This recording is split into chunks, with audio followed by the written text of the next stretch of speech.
you can see that I actually have this interest pop up here and then I can see more, but I want to make sure you understand how to get here. So what I did was I basically typed in interests in the graph search bar, and that's going to go ahead and give you this magnifying glass icon here.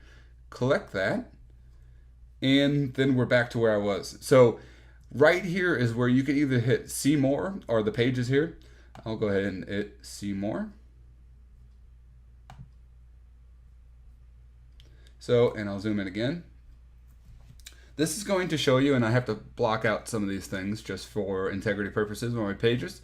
But I want to go ahead and show you that everything in my middle column here is what you would call the interests or the niches available to you on Facebook.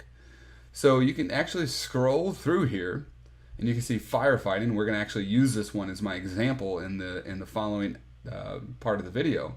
But you can scroll through here and actually see all the niches on Facebook. And I want to stop real quick to look at this jewelry.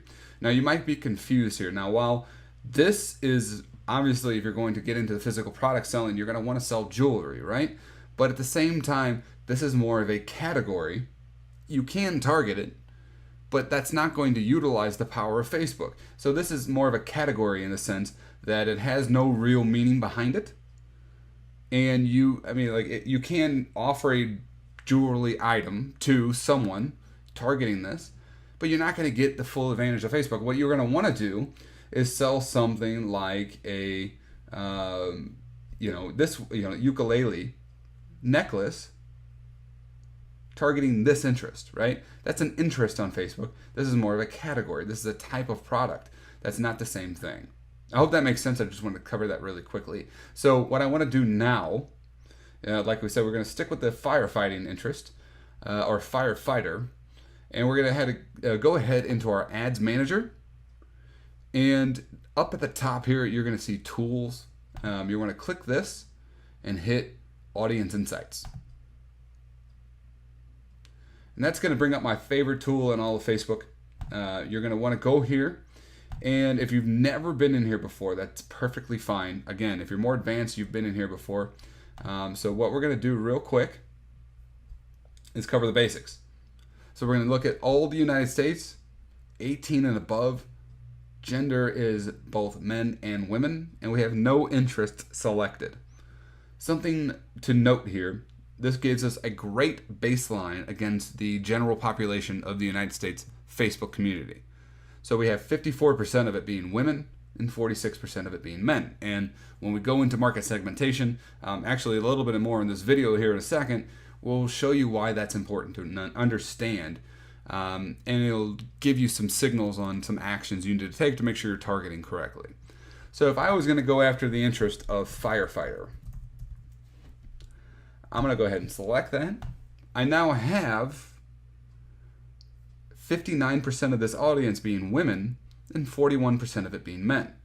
Now, a simple Google search will tell me, now depending on what I'm targeting here, but a simple Google search will tell me that there are more firefighters who are men than there are who are women. So why the discrepancy here? Well, it's because of a phrase that I've coined a long time ago called likes by association. Basically, the way that Facebook gathers people into audiences for people to market to is by including them based off their social interaction while on the platform. Now, the one thing to realize is if you don't input any hard data, which is like your profile, things that you actually like on Facebook, it's going to go off of soft data. And these are phrases that I made up. So the soft data would be your interactions, you liking a post, you commenting on something, you sharing something, because that's showing intent for you to be interested in that market. Now the proof of this and how I know that this is what Facebook does is the second that I took myself off as employed at my company, the company I used to work for, I started getting job applications and requests for, do you want to work here for nurses?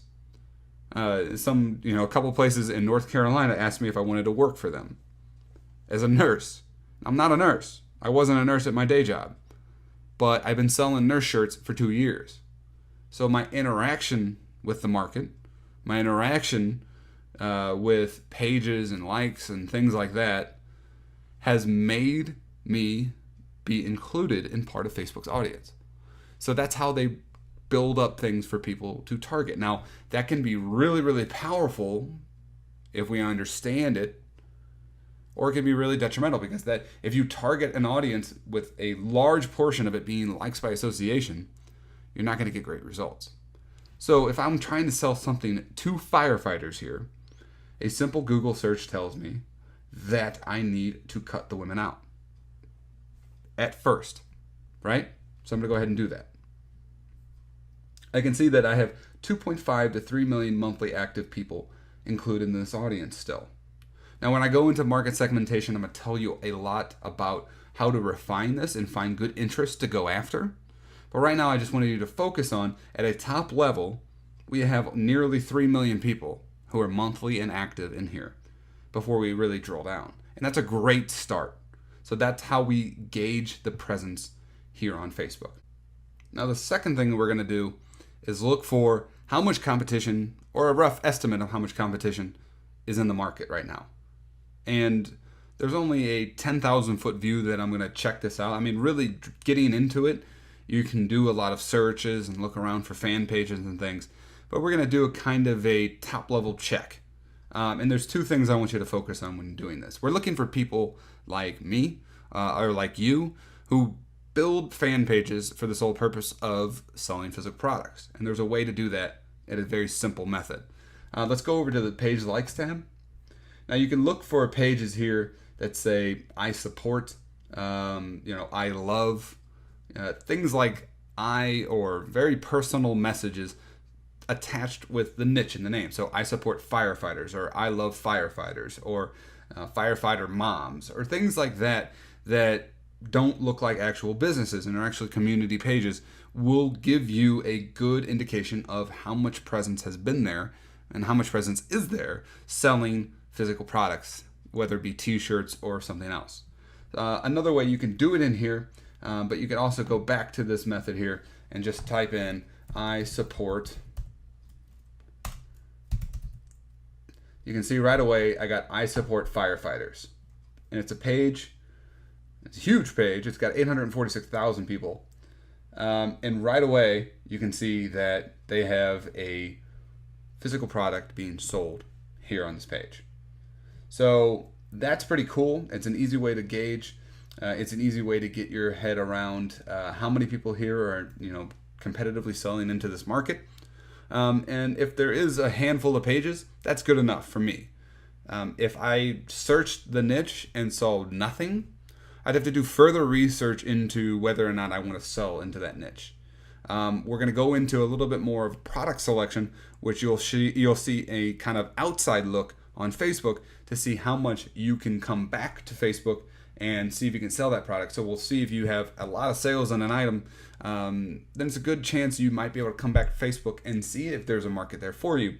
I rarely bumped into a niche that hasn't had the stone uncovered here on Facebook, but it's another ways of means testing your niche to make sure that there's some buyer intent there already, because we're not afraid of competition, remember? Okay, so that's it for this video. We're gonna go ahead and move into the next section about selecting your product, and I'll see you in that video.